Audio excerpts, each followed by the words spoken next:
Our guest is Representative Al Green, Democrat from Texas, and serves the city of Houston. Good morning. Good morning, sir. What led you to believe that this was the right thing to do? Well, first, if I may, let me just tell you this. I think it's important. This is not something that I wanted to do. It's something that I feel compelled to do. And I feel that I must do this because the president has obstructed justice. When the president fired the FBI director who was investigating him, and then went on to tweet what might be considered some threats or some strong admonitions, that was obstruction of justice. Now, there are many other things that are occurring, and these things may be evidence to further the finding of obstruction of justice. But the president did it. And by the way, the president confessed on national TV. So there's no need to investigate to determine what the president said.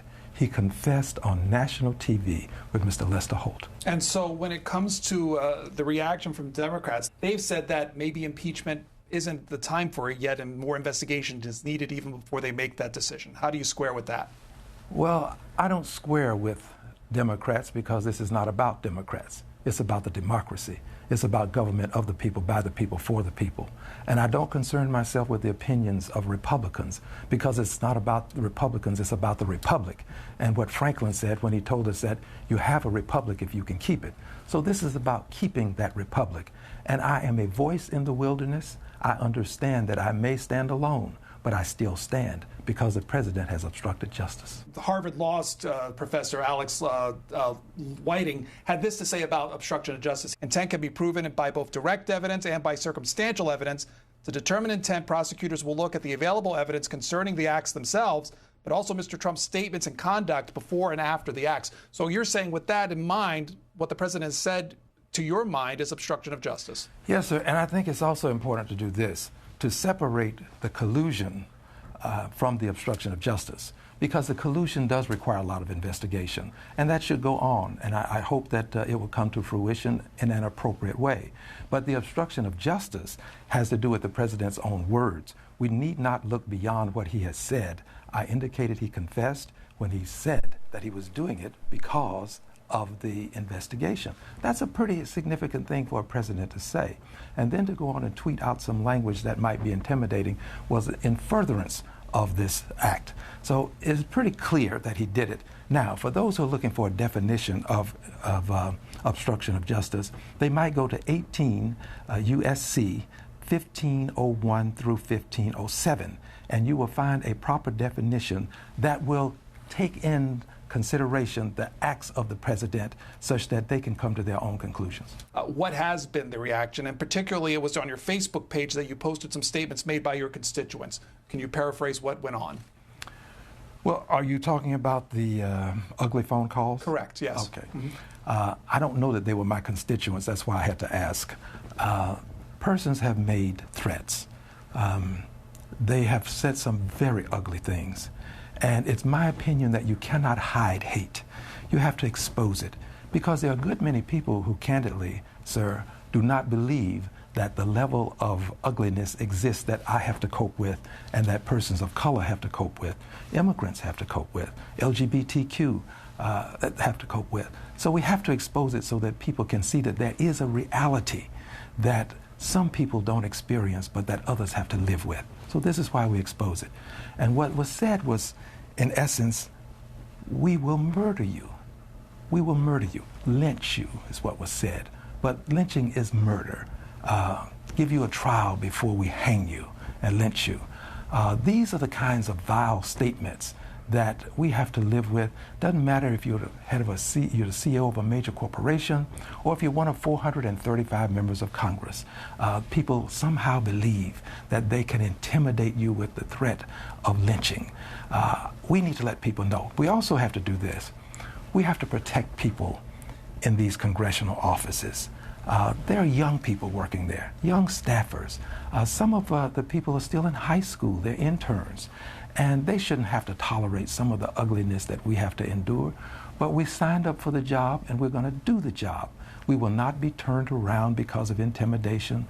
This will in no way thwart our efforts to move forward. We will move forward, and as a matter of fact, I am currently drafting, if you will, articles of impeachment. Every member of Congress has the right to file a privileged resolution for impeachment, and it has to be heard within 2 legislative days. I'm a member of Congress. I'm crafting it, but I'm not doing it alone. I have constitutional scholars who will be working with me, and at some point we'll wait to see what others will do. And if no one else does, the president has committed an impeachable act, and I will take it upon myself to move forward with this. That is what I have said. That is what I will do. When do you expect to do that? I don't have an acid test for the introduction of the resolution.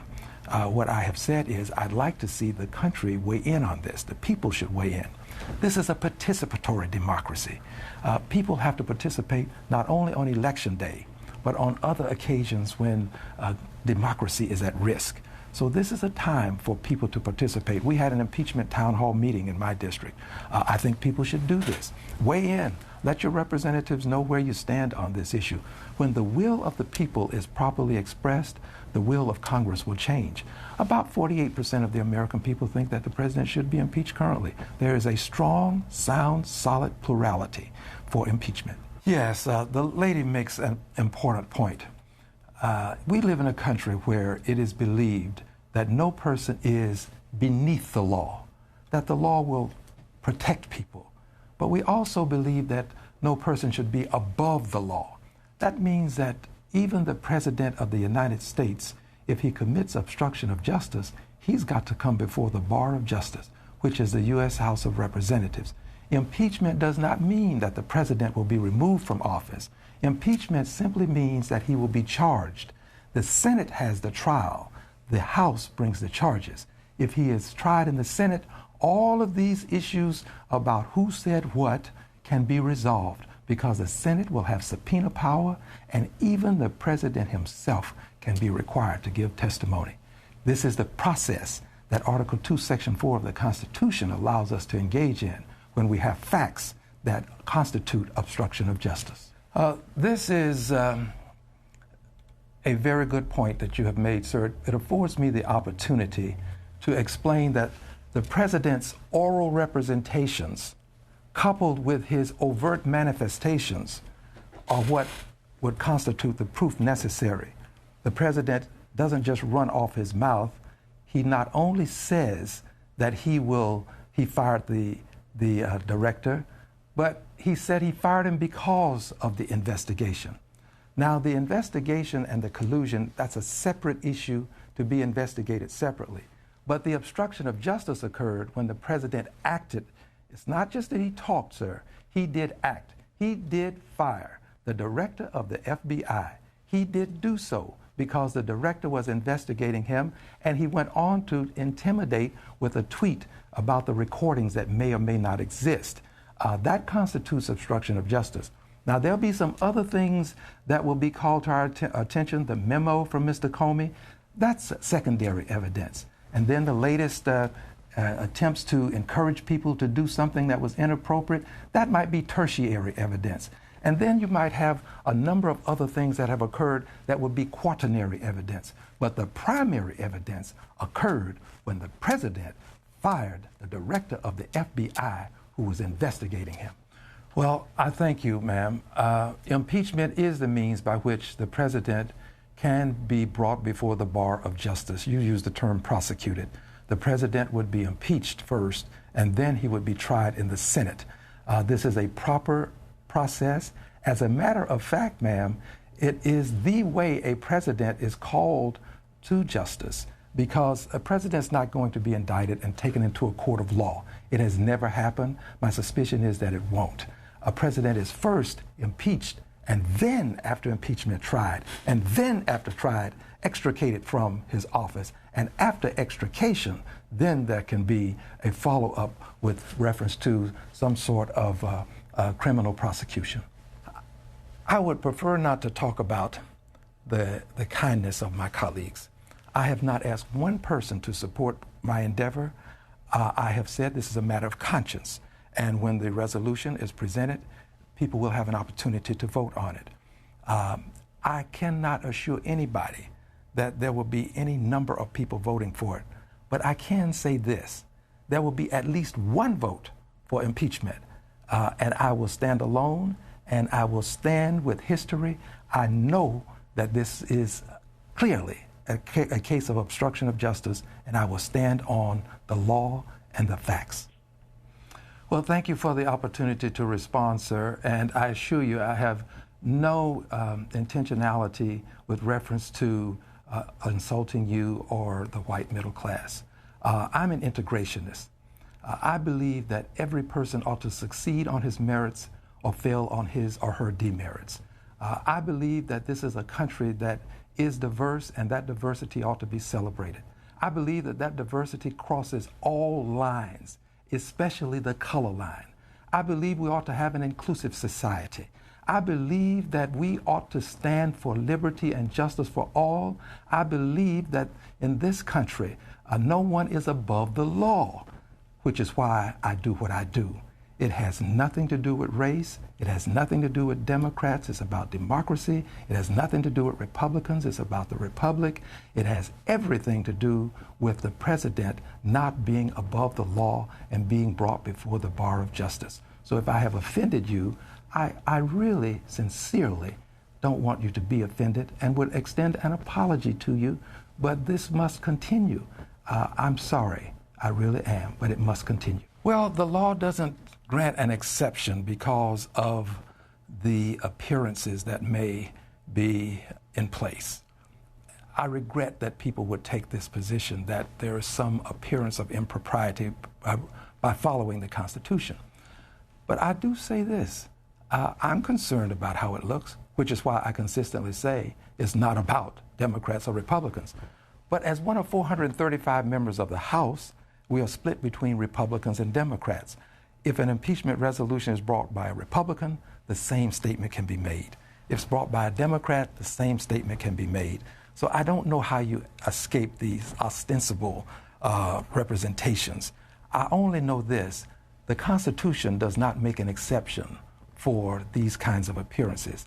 It says that if you commit obstruction of justice, Article 2, Section 4, not those exact words, talking about high crimes and misdemeanors, but if you commit obstruction of justice, which is a high crime or misdemeanor, then you can be brought before the House. It is one of the most solemn responsibilities that we have as members of Congress. This is why I don't do it lightly. This is why I'm not sought to ask other members to join this, what I believe to be an honorable effort. I let them make their own decisions.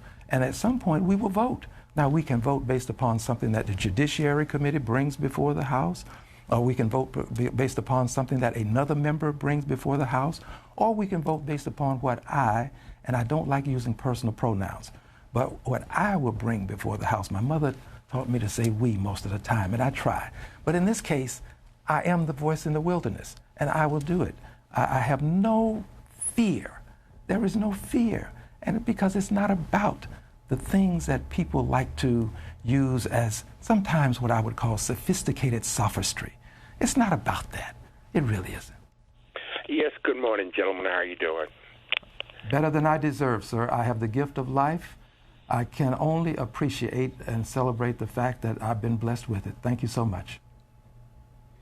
Let me just say to the caller, I would invite you to peruse a poem written by J. Patrick Kinney. It's styled The Cold Within, The Cold Within. If you have time later on today, you might catch the floor of the House of Representatives. I plan to address the cold within. It speaks to many of the circumstances that we will have to cope with. It speaks to cupidity, not stupidity, cupidity, religiosity, extreme religiosity. It speaks to the things that are causing many of the circumstances that we have to cope with. So I invite you to tune in. C-SPAN will cover the House floor, and sometime after 10 o'clock today, I plan to have a 5-minute statement. I will share with you that today I have to thank people for the many kind things that they've said and done, given some of the ugly things that have been said and done. So I will thank people who have approached me, many of them very conservative, who do not believe in impeachment, but they also don't believe in this notion of threatening people with lynching. Many of them are liberal. But I want to thank people for what they've done. Little about impeachment, a lot about circumstances in the world, especially in lieu of what happened in Britain. Yes, sir. Thank you for coming on. It was my honor to be with you, sir. Thank you.